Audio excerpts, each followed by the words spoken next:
Elle a toujours adoré les roses, les rouges en particulier. Elle est fière d'aimer l'une des fleurs les plus offertes du monde. Elle dit souvent que ce n'est pas pour rien que les roses rouges sont autant appréciées.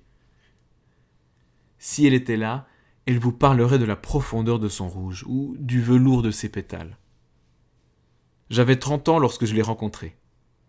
Elle a débarqué dans mon existence en dansant et sa robe tournoyante a balayé avec elle mes petites habitudes de célibataire. Ses avis tranchés ont fait face aux miens, plus réfléchis et précautionneux. Ses envies folles, que l'on pourrait sans se tromper appeler des caprices, se sont frottées à mes projets longuement planifiés. Bref, sa spontanéité m'a submergé. J'ai adoré ça. J'ai jeté par la fenêtre tout ce que je croyais savoir et j'ai couru derrière elle, vers la découverte, vers l'inconnu, et puis aussi vers les roses rouges. Ce sont les premières qu'elle m'a offertes. Des fleurs pour un homme, parce qu'elle refuse de penser que quelque chose de beau peut être réservé à un seul sexe.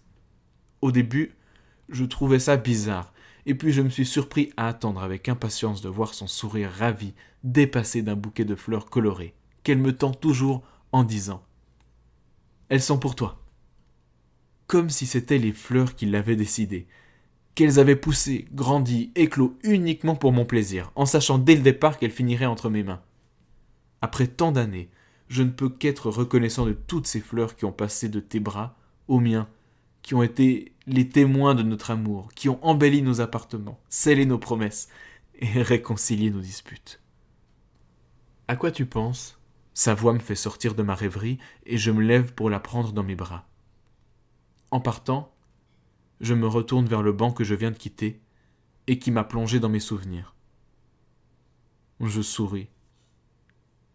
Ces premières roses rouges étaient pour moi.